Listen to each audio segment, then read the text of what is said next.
Okay.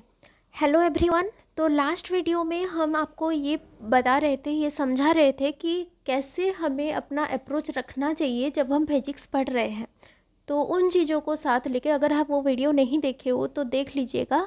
I think वो आपके लिए काफ़ी हेल्पफुल रहने वाला है थ्रू आउट योर प्रिपरेशन या फिर through out your concept revision. ये सब के दौरान आपको काफ़ी हेल्पफुल वो रहने वाला है। तो आज हम क्या करने वाले हैं, आज हम अपना कंटेंट का पहला वीडियो दे रहे हैं, टॉपिक का पहला वीडियो। और इसमें हम क्या करेंगे, क्या डिस्कस करेंगे, we will have a comparative study between electrostatics, the magnetic effect of current and gravitation. इन चीज़ों को लेके हम कंपैरेटिवली डिस्कस करने वाले हैं। मैग्नेटिक इफेक्ट्स ऑफ करंट होना चाहिए यहाँ पे, आप यहाँ पे एक एस लगा लीजिएगा। हाँ, magnetic effects of current and gravitation. तो आपको इन चीज़ों के बारे में पता है, कुछ कुछ चीज़ें आप इनके बारे में जानते हो ऑलरेडी कि इसमें हम क्या पढ़ते हैं, क्या चीज़ें डिस्कस करते हैं। मैं आपको क्या कराऊंगी एक्स्ट्रा, अभी क्या करवाऊंगी, उनका एक कंपैरेटिव स्टडी करवाऊंगी।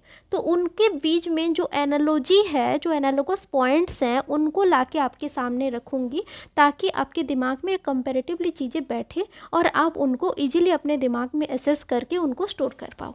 वो हो जाएंगे, अपने आप बैठ जाएंगे आपके दिमाग में जब आप उनको उस अप्रोच से देखोगे। तो हम स्टार्ट करते हैं। ओके। तो क्या होता है, जब हम इलेक्ट्रिक फील्ड के बारे में पढ़ते हैं, इलेक्ट्रोस्टैटिक्स के बारे में पढ़ते हैं, और जब हम मैग्नेटिक इफेक्ट्स ऑफ करंट के बारे में पढ़ते हैं, तो कुछ चीज़ें बहुत ज़्यादा सिमिलर होते हैं। जैसे कि एक एक करके हम स्टार्ट करते हैं डिस्कस करना। सपोज मैं आपको इलेक्ट्रोस्टैटिक्स के बारे में कुछ बता रही हूँ। Electrostatics and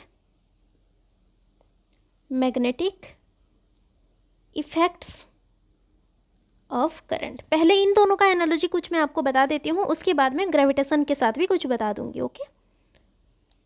magnetic effects of current. Video को हम शॉर्ट रखने का ट्राई करेंगे, ज़्यादा लंबा नहीं खींचेंगे, बट उसमें जितना ज़्यादा क्वालिटेटिव चीज़ें मैं आपको बता सकूँ, समझा सकूँ, मैं समझाने का ट्राई करूँगी। तो इलेक्ट्रोस्टैटिक्स में हम करते क्या हैं, बेसिकली एक चार्ज ले लेते हैं, ठीक है, और उसके सराउंडिंग में क्या आता है, जब जब भी एक हम चार्ज प्लेस करेंगे तो उसके सराउंडिंग में क्या आएगा, एक इफेक्ट आएगा। तो उस इफेक्ट में अगर हम किसी और चार्ज पार्टिकल को रख रहे हैं तो this will experience a particular amount of force, because यहाँ पे एक फील्ड है। फील्ड क्यों है, due to electric lines of force. यहाँ पे लाइन्स ऑफ फोर्स होते हैं, इसलिए वो एक फील्ड होता है वहाँ पे। और फील्ड के कारण किसी और को लाके अगर हम वहाँ पे रखेंगे, then that will experience a electric force, एक force that is named as electric force. उसका अमाउंट क्या होता है, F is equal to Q E. एक तो जो चार्ज हम प्लेस कर रहे हैं उस चार्ज का अमाउंट, वो चार्ज क्या है, कितना है, और क्या इलेक्ट्रिक फील्ड, कितना इंटेंसिटी है उस इलेक्ट्रिक फील्ड का जिस रीजन में हम उसको रख रहे हैं, ठीक है। और मैग्नेटिक इफेक्ट्स ऑफ करंट में क्या होता है, यहाँ पे हमारा चार्ज जो है वो मूव करने लगता है।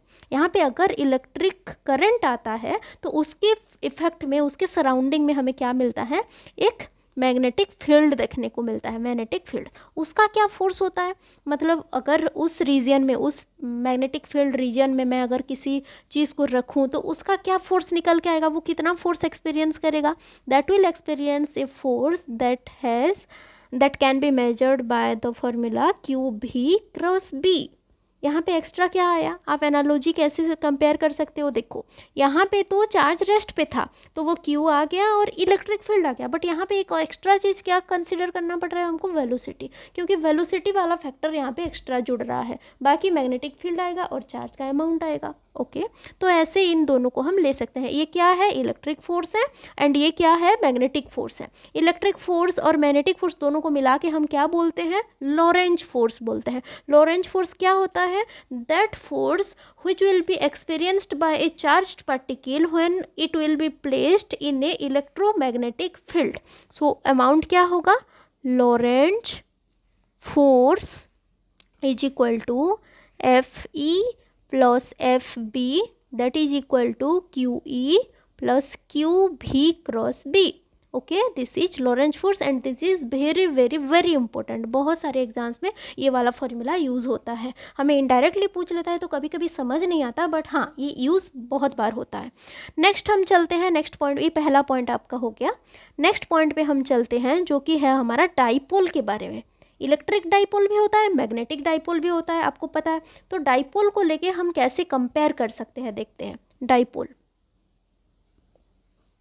डाइपोल अगर हम ले रहे हैं, डाइपोल क्या होता है, यहाँ पे दो equal and opposite charge separated by A small distance, ये सब आपको पता है ना। तो यहाँ पे हम क्या करते हैं, जब इलेक्ट्रिक वाले में डील करते हैं, इलेक्ट्रिक वाले के केस में डील करते हैं, तो क्या करते हैं, पॉइंट चार्ज लेते हैं। बट यहाँ पे जब हम मैग्नेटिक इफेक्ट्स ऑफ करंट के बारे में पढ़ रहे हैं, वहाँ पे डाइपोल के साथ हम क्या करते हैं, देखो मैग्नेटिक वाले केस में, मैग्नेटिक वाले केस में हम क्या करते हैं, करंट लूप लेते हैं। ओके, हम क्या लेते हैं, करंट लूप लेते हैं। इस केस में हम करंट लूप लेते हैं। वैसे ही यहाँ पे हम क्या करते हैं, जो पॉइंट चार्ज हम ले रहे हैं, उस पॉइंट चार्ज के डिस्टेंस को हम कंसिडर करते हैं, मतलब डिस्टेंस के साथ यहाँ पे हम डील करते हैं। बट यहाँ पे तो ऐसा कुछ पॉइंट चार्ज है नहीं, हम डील किसके साथ करने वाले हैं, जो करंट लूप होगा उसका एरिया वेक्टर। मतलब ऐसा अगर एक करंट लूप है, यहाँ पे एक करंट फ्लो कर रहा है, यहाँ इसका एरिया वेक्टर जो होगा उसके साथ हम यहाँ पे डील करेंगे। जैसे कि ये आ गया, क्या क्या बोल रही थी मैं, हाँ, एरिया वेक्टर।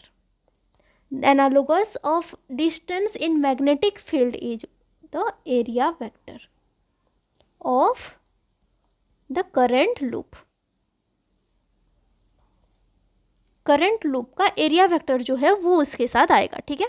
तो हाँ, ये हो गया आपका। डायरेक्शन के बारे में तो आपको पता ही है, यहाँ पे डायरेक्शन जो होता है, अगर आप डाइपोल मोमेंट ले रहे हो, हाँ, वो डाइपोल मोमेंट में आएगा। तो इसको हम डाइपोल मोमेंट, एक हेडिंग भी डलवा देते हैं, डाइपोल मोमेंट। डाइपोल मोमेंट जब आप ले रहे हो, उसका फॉर्मूला क्या आ जाता है आपके पास, देखो फॉर्मूला इन चीज़ों से ही आएगा। P इज इक्वल टू क्या होता है, इलेक्ट्रिक वाले के केस में Q डॉट डी आता है, जो पॉइंट चार्ज और वो डिस्टेंस आ जाएगा। बट यहाँ पे क्या आएगा, पॉइंट चार्ज की जगह पे आ जाएगा करंट, एंड डिस्टेंस की जगह पे आ जाएगा एरिया वेक्टर। तो यहाँ पे होता है I डॉट ए। ओके, तो डायरेक्शन क्या होता है, यहाँ पे नेगेटिव टू पॉजिटिव होता है आपका। और यहाँ पे डायरेक्शन क्या होता है, आइदर आपका साउथ टू नॉर्थ पोल होता है, या फिर अगर आप करंट लूप, ऐसा सिस्टम है आपके पास जहाँ पे कि आप, हाँ, ऐसा कंसेप्ट है जहाँ पे कि अगर करंट लूप है तो आपको साउथ पोल और नॉर्थ पोल मिल जाएगा। ये जो लॉ होता है, ऐसे ऐसे एक नहीं होता, ये current loop acts as a dipole, ये कंसेप्ट भी है हमारा। ये बहुत ज़्यादा इंपॉर्टेंट टॉपिक है कि जब एक करंट लूप हमारे पास होता है, that acts as an electric dipole, sorry magnetic dipole. इसीलिए ही हमारा जो एटम होता है, जहाँ पे इलेक्ट्रॉन मूव करता है, एक करंट लूप वहाँ पे फॉर्मेशन हो जाता है, इसीलिए वहाँ पे एक मैग्नेटिक डाइपोल मूवमेंट हमें मिलता है एटम में। Atom acts as an magnetic dipole since it develops a current loop inside it due to the motion of electron, है ना। तो वहाँ से ही हमारा मैग्नेटिक डाइपोल मोमेंट आता है। तो यहाँ पे भी डाइपोल है, इसीलिए ही करंट लूप डाइपोल है, करंट लूप है, ये दोनों को एग्जिस्ट करते हैं। मतलब अगर करंट लूप है तो वहाँ पे डाइपोल होगा ही होगा, पता है ना। यहाँ पे अभी मैं आपको समझा रही थी कि जब करंट फ्लो कर रहा है तो एक मैग्नेटिक फील्ड बन जाता है। मैग्नेटिक फील्ड बन रहा है मतलब मैग्नेटिक लाइन्स ऑफ फोर्स बन रहे हैं, और मैग्नेटिक लाइन्स ऑफ फोर्स बन रहे हैं मतलब मैग्नेटिक डाइपोल भी बन रहा होगा, है ना। तो वहाँ पे दोनों ही रहते हैं। तो यहाँ पे डायरेक्शन क्या होता है, साउथ टू नॉर्थ होता है। एंड आप right hand thumb rule use करके भी उसको निकाल सकते हो, right hand thumb rule. Okay, तो हाँ, नेक्स्ट पॉइंट क्या है हमारे पास कि हम क्या करते हैं, कभी कभी बहुत ज़्यादा हम इसको अप्लाई भी करते हैं कि मतलब एक्सियल लाइन में, अगर हम डाइपोल के एक्सियल लाइन में, हमारे पास इलेक्ट्रिक डाइपोल है ऐसे -Q + Q, इसके कारण कितना इलेक्ट्रिक फील्ड जनरेट हो रहा है। मतलब अगर मैं इसके सराउंडिंग में एक कोई और चार्ज ला के रख दूँ, ये कितना फील्ड एक्सपीरियंस करने वाला है, कितना फोर्स एक्सपीरियंस करने वाला है। वैसे ही हम इक्वेटोरियल के बारे में भी पढ़ते हैं। अगर मैं इस पॉइंट पे रख दूं तो ये इक्वेटोरियल पॉइंट हो जाएगा, इस पॉइंट पे अगर मैं रख दूं तो ये कितना फोर्स एक्सपीरियंस करने वाला है, कितना फील्ड एक्सपीरियंस करने वाला है। ये एक्सियल वाला पॉइंट हो गया, एक्सियल। एंड यहाँ पे अगर मैं रखूँगी, ये इक्वेटोरियल वाला पॉइंट हो गया, इक्वेटोरियल। तो ये एक्सपीरियंस क्या कर रहा है, the electric field generated by this dipole. तो ये डाइपोल कितना इलेक्ट्रिक फील्ड जनरेट कर रहा है, उसको वो एक्सपीरियंस कर रहा है। तो इलेक्ट्रिक फील्ड क्या होगा ड्यू टू मतलब at an axial point and at an equatorial point, वो क्या क्या होने वाला है, ई एक्सियल। अभी हम फार्मूला का एनालॉजी देखेंगे, इसका डेरिवेशन तो आप करते ही हो और हम पूरा वाला क्लास जो लेंगे बाद में उसमें भी डिस्कस करेंगे। अभी हम उसके फॉर्मूले के एनालॉजी को देख रहे हैं। 2p4 epsilon naught r cube होता है, और ये इक्वेटोरियल जो होता है वो क्या होता है, p/4 epsilon naught r cube. p यहाँ पे क्या है, डाइपोल मोमेंट है ना। इप्सिलॉन नॉट तो आपको पता है वो परमिटिविटी है। वैसे ही मैग्नेटिक केस में ये क्या होता है, बी एक्सियल।